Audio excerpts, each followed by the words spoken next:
todos. Primeiramente, eu gostaria de agradecer muitíssimo o convite para estar aqui.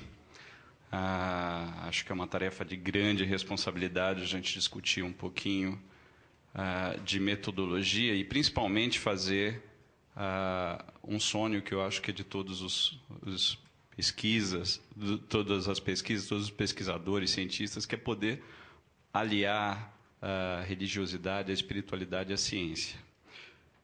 Pode passar o primeiro, por favor? Pode passar? Bom, acho que alguns dos senhores tiveram recentemente contato com essa publicação, né? Uma publicação extremamente relevante numa diário, uma revista muito conhecida, nacional, dia 13 de outubro de 2006, um questionamento, uma matéria muito séria, de muito boa qualidade, falando sobre a ciência vai matar Deus. Essa foi a interrogação que nos foi feita. Esse é um paradigma que nos vem acompanhando há muito tempo. Pode passar? Paralelo a isso, nós temos, numa outra grande revista de circulação, uma revista americana, Newsweek, um questionamento sobre se não é necessário aliar a espiritualidade, a religiosidade ao tratamento dos nossos pacientes, né? Uma matéria discutindo o emprego de técnicas no tratamento diário dos pacientes, uma matéria entrevistando também o Dr. Koenig, que esteve conosco no último Medinesp aqui, também uma matéria de extrema qualidade. Notem que, num curto período de tempo, duas matérias discutindo coisas tão distintas e com extrema seriedade. E esse paradigma é um paradigma que nós nos vemos atravessando há muito tempo. Ele não começou agora, ele não começou em novembro ou outubro de 2006. Pode passar? Esse paradigma é muito mais antigo do que a gente pode imaginar, né? Cerca de 300, 400 anos antes de Cristo, já na época de Hipócrates, já se discutia a medicina e a espiritualidade. Quem mais do que o próprio considerado pai da medicina discutiu tantas patologias em seus aforismas relacionados à alma e espiritualidade? 1734 a 1815, nós tivemos um período do Mesmer, um dos grandes pesquisadores que estudou animalismo, magnetismo, e que na sua época foi extremamente criticado. Recentemente, para os que gostam de aprofundar um pouquinho os conhecimentos nessas discussões, um livro muito interessante, recentemente publicado, com o nome de com o nome de Conspiração do Silêncio, exatamente discutindo toda a obra que Mesmer teve na sua época e o quão incompreendido foi essa obra, o quão foi discutido. Pode passar? 1832, o grande William Crookes, né, um pesquisador de extremo renome na área, fora da área de espiritualidade e religiosidade, e por que não dentro dela também, foi um dos primeiros pesquisadores que introduziu o método científico, propriamente dito, na pesquisa da espiritualidade, né? É um pesquisador que, para os cientistas, de um modo geral, é muito mais conhecido pela famosa ampola de Crookes dos raios catódicos, né? E para os espiritualistas, por que não, pelos experimentos de extrema relevância, extrema qualidade científica na época que ele desenvolveu, tentando documentar materializações, como a materialização de Cat King, algumas fotos aqui que vocês podem ver. Pode passar? Por que não o mais do que conhecido Allan Kardec? Quem mais do que Allan Kardec foi tão racional, tão cientificista no seu processo de codificação da doutrina espírita, né? Pode passar? Temos aí grandes estudiosos da reencarnação, Dr. Ian Stephenson, né?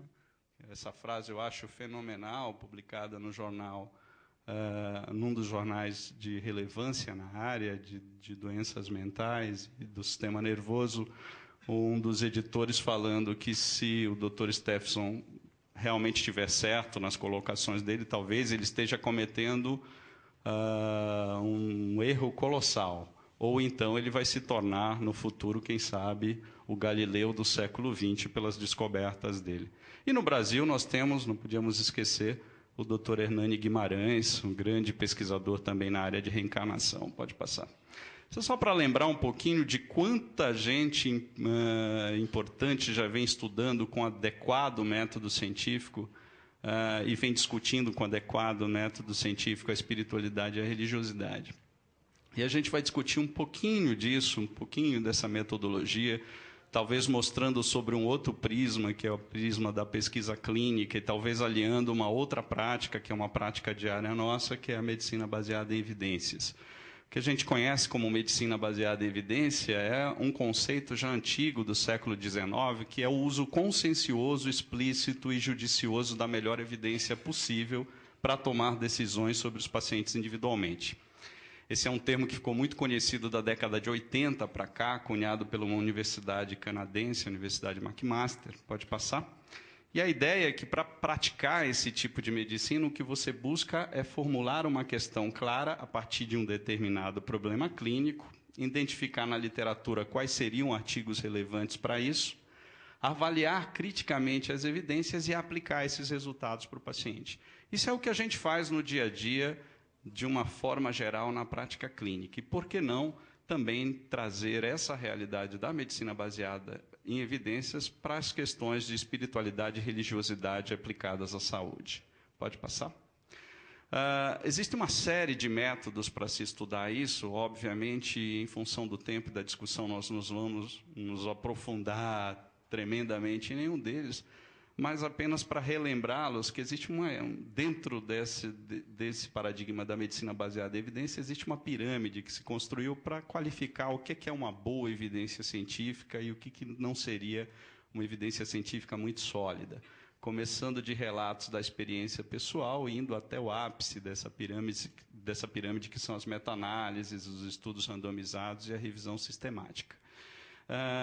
Quando a gente começa a falar nesse tipo de metodologia e começa a pensar em espiritualidade e religiosidade, parece que isso é muito distante desse tipo de estudo e a gente talvez nunca consiga aproximar. Isso é uma coisa completamente errada. Na verdade, há algum tempo, uma série de escolas e uma série de pesquisadores já vão fazendo isso, e eu vou mostrar aos senhores alguns desses resultados que já pode-se dizer que estão na pontinha dessa pirâmide.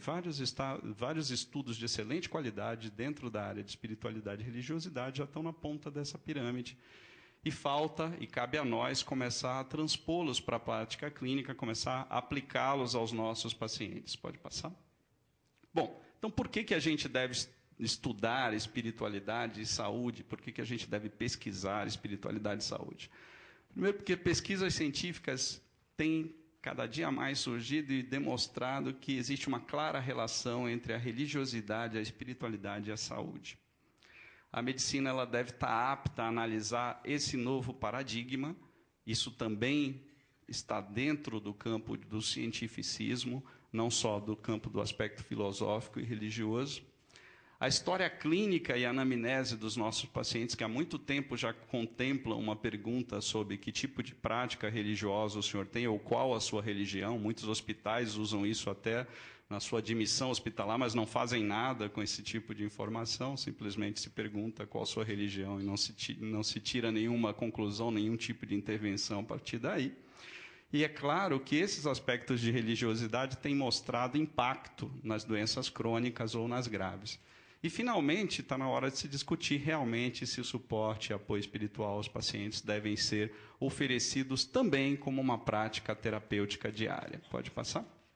Bom, aqui nós temos diversos métodos para se estudar qualquer coisa dentro de medicina, não apenas espiritualidade, também para espiritualidade e religiosidade não tem por que ser diferente. Nós temos os métodos que são os observacionais, como os relatos de caso, as séries de casos, os estudos considerados transversais ou ecológicos.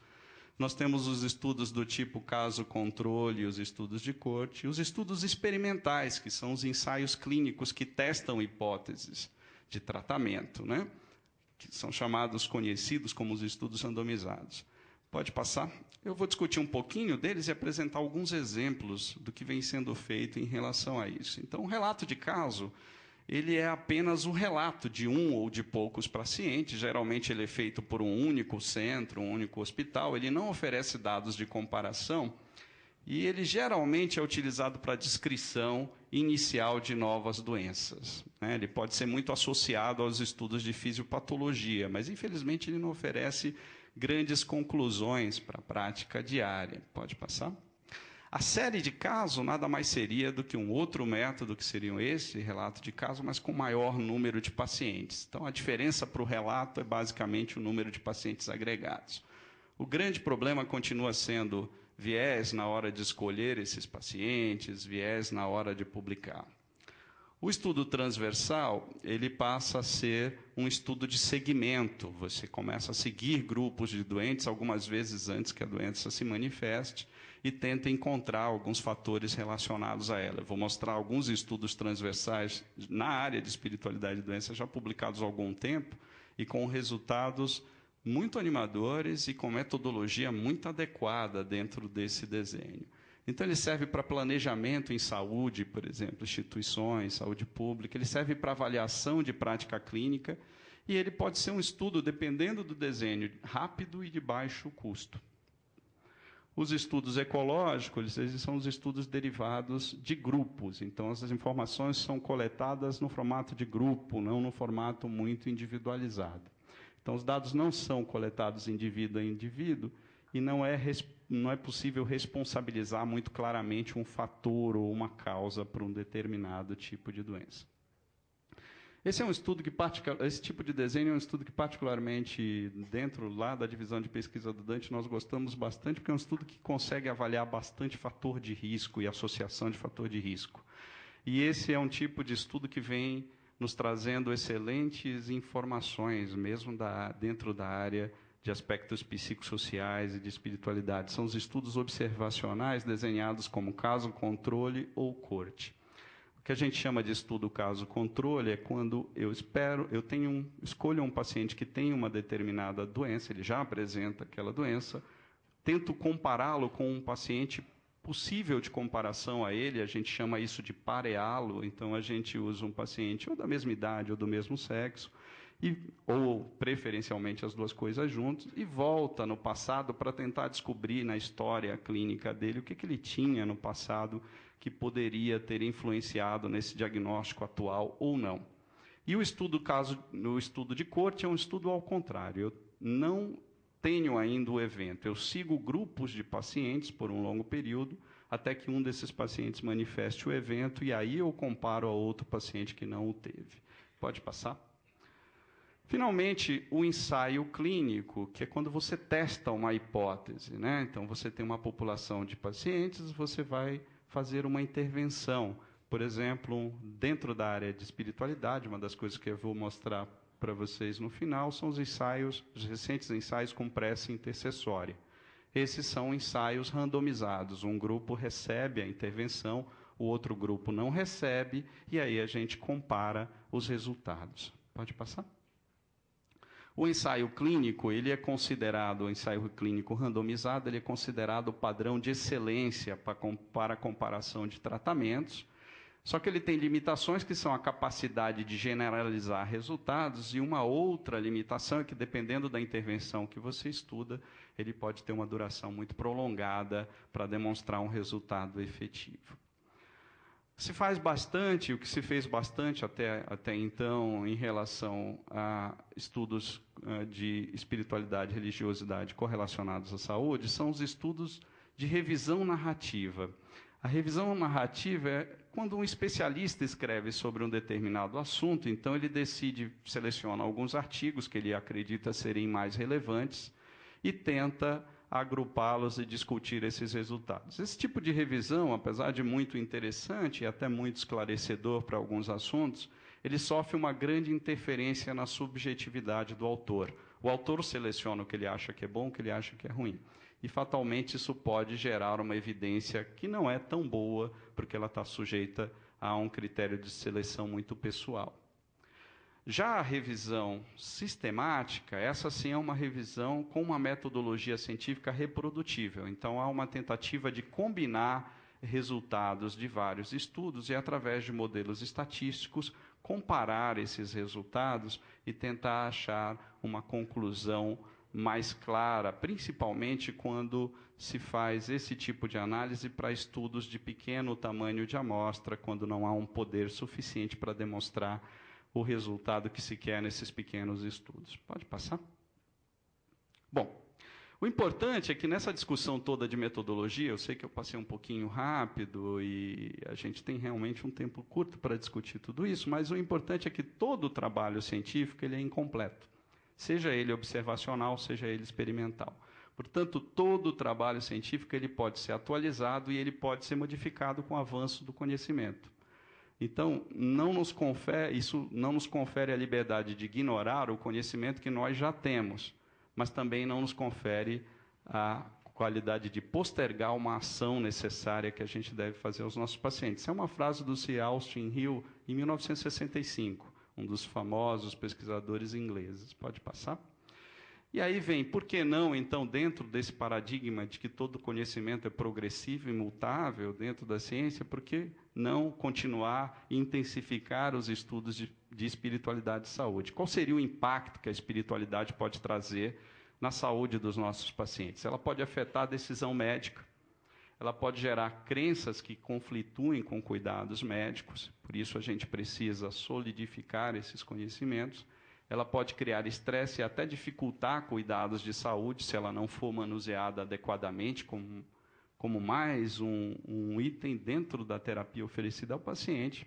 E ela pode interferir, inclusive, no diagnóstico e na aderência dos nossos pacientes ao tratamento. Com certeza, vários de vocês, por questões de aspecto religioso ou de espiritualidade, tiveram pacientes que tiveram dificuldade de aderência a alguns tratamentos e a gente não soube manusear muito bem essa dificuldade.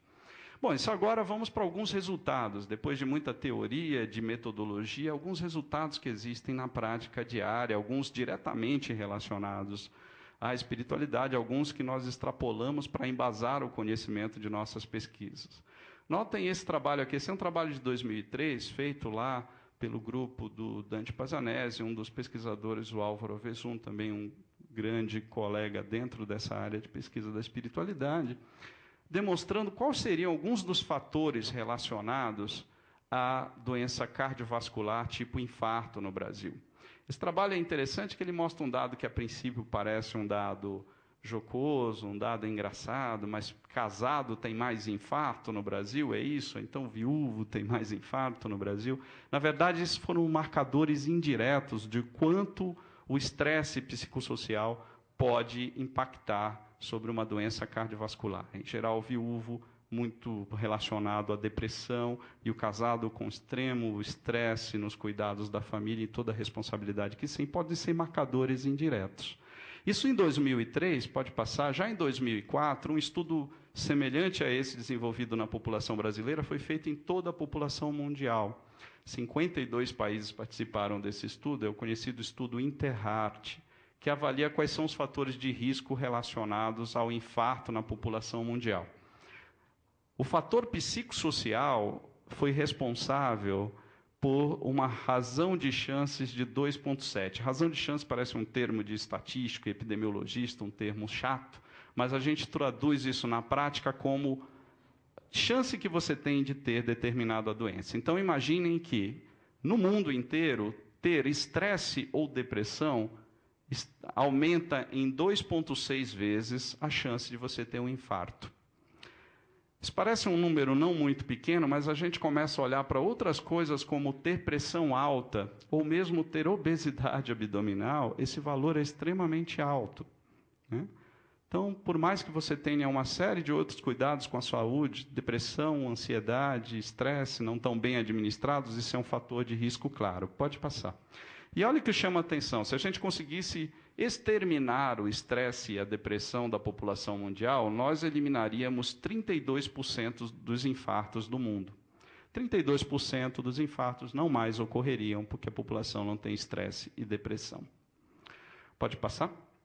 Eu não estou dizendo que estresse e depressão são apenas doenças da alma, do espírito, mas, sem dúvida, são doenças que podem ter benefício com manuseio adequado de espiritualidade e religiosidade, que eu vou falar um pouquinho para vocês adiante.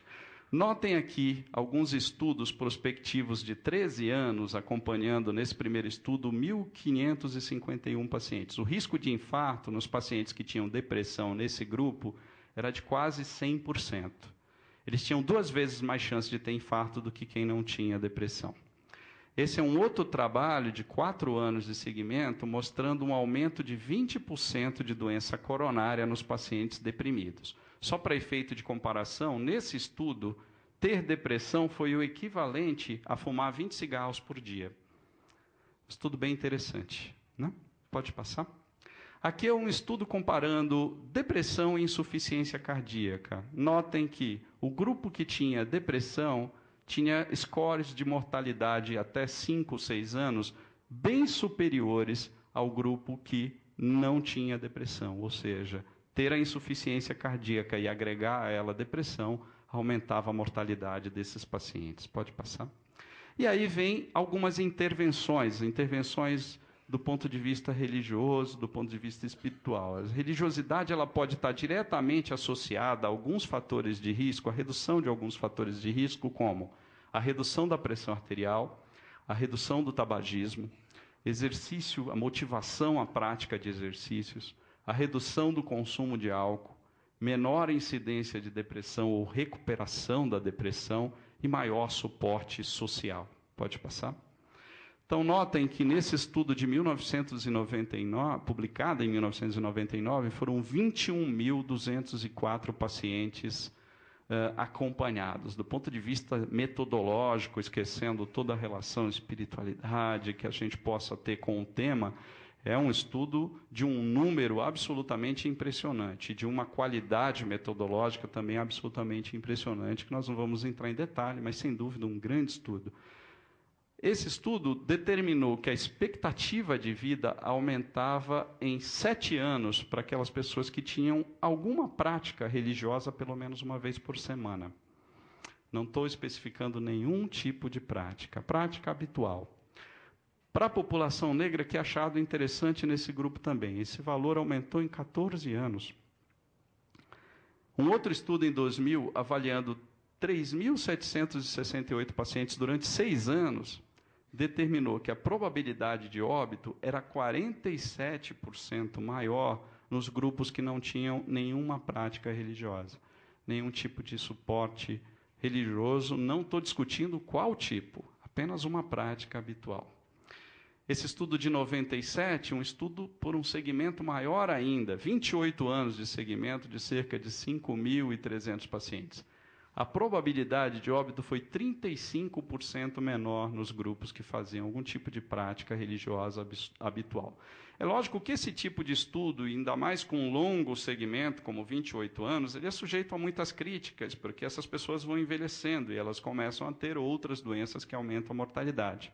Então, para tentar corrigir isso, a gente usa um método estatístico que a gente conhece como regressão multivariada. A gente volta no passado dessas pessoas e tenta excluir tudo que eventualmente pode ter colaborado para que ela tenha uma vida mais curta, né? Sejam fatores de risco para determinadas doenças, como tabagismo, hipertensão, diabetes, a própria depressão, estresse, etc. E você vai tentando tirar a importância desses fatores para deixar o impacto que você quer analisar sozinho. E após a análise multivariada, 35% caiu para 23%, continua sendo um valor ainda robusto, digno de nota, né? Aqui foram 461 casos de pacientes com infarto que foram randomizados para receberem algum tipo de tratamento para redução dos scores ou das tabelas de estresse. Isso, dentre esses tratamentos, se aplicava a algum tipo de intervenção ou de incentivo à prática de alguma atividade religiosa. Houve uma redução em 50% da chance de um novo infarto já no primeiro ano de intervenção nesse grupo. Nesse segundo estudo, foi feito meditação ou prece em preparação para a cirurgia cardíaca, com 27 pacientes. Menor incidência de um tipo de arritmia muito comum no pós-operatório, que é a taquicardia supraventricular, sem nenhuma diferença na pressão arterial ou na frequência cardíaca. Lógico que esse daqui é um estudo pequeno, com poucos pacientes, mas, enfim, é um estudo com metodologia adequada, apesar do número pequeno de pacientes, que demonstra algum tipo de benefício da intervenção. Esse é um estudo com 261 casos de pacientes que fizeram cirurgia de revascularização miocárdica, ponte de safena, né? de 13 a 12 meses de segmento. Então, 128 deles foram sorteados para receber sessões de orientação semanal para controle do estresse e também algumas sessões de incentivo à prática religiosa por 2 a 3 anos. Houve uma redução de risco e estresse e de mortalidade em 7 versus 16. Pode passar? Esse, sem dúvida, é um dos temas mais discutidos ultimamente dentro das intervenções e dos estudos na área de religiosidade e espiritualidade, né? Nós temos a intervenção do tipo prece intercessória. Esse estudo foi um estudo publicado em 1999, avaliando grupos de pacientes internados em unidade de terapia intensiva. Eu lembro que uma das coisas muito interessantes é que, da primeira vez que nós tivemos a oportunidade de discutir esse estudo num grupo de intensivistas dentro da unidade, de uma maneira informal, alguns dos intensivistas se posicionaram de uma forma engraçada, dizendo, não, agora só falta isso, nós vamos começar a estudar reza também dentro da UTI, né? E eu lembro que eu e o Álvaro tivemos uma discussão muito interessante com o grupo, que foi exatamente, bom, é verdade que você pode não acreditar, é verdade que você pode não saber muito bem o que aconteceu, mas poucos estudos dentro de UTI têm um desenho metodológico tão adequado quanto esses. Eu não vou discutir passo a passo, porque a gente não tem tempo para isso, mas, do ponto de vista de desenho científico, é um estudo muito bonito, muito elegante de ser analisado, porque é um estudo perfeito do ponto de vista metodológico. Você não precisa saber o que aconteceu, ou pode passar, por que o grupo que recebeu prece intercessória não teve melhora de sobrevida, mas teve melhora de uma série de outros itens, como qualidade de vida dentro da unidade, tempo de permanência. A gente não tem uma forma muito clara de explicar isso, mas a gente sabe que, do ponto de vista metodológico, o resultado é um resultado consistente. Pode passar? Pode passar também o próximo. Essa é uma meta-análise que nós estamos trabalhando há algum tempo já no Dante, agora tem novos estudos para serem acrescentados, pegando todos os estudos de prece intercessória e tentando avaliá-los de uma forma única como resultado. Até então, nessa análise parcial do ano passado, com 5 estudos, nós não tínhamos melhora de mortalidade em nenhum dos 5 estudos, mas uma forte tendência ao benefício dessa prática, pelo menos para pacientes em unidade de terapia intensiva. Pode passar? Pode passar. E quais seriam as barreiras para introduzir espiritualidade dentro da prática médica? Seria a falta de conhecimento das crenças religiosas, o seu impacto. Seria a falta de treinamento. Quantas universidades brasileiras têm disciplinas de espiritualidade e saúde agregadas ao seu currículo? Muito poucas, e a maioria delas ainda disciplinas opcionais. A falta de tempo, que é a primeira causa que os médicos argumentam, o desconforto, eles acham que isso é um tema muito pessoal, né? O medo de impor a religião ao paciente e o conhecimento sobre religião, que os médicos acham que é relevante, mas não transpõem isso para o seu dia a dia. Isso é um relato do Dr. Koenig. E 69% deles não discordam que isso é importante no trabalho, mas da prática à teoria a gente está numa distância ainda muito grande.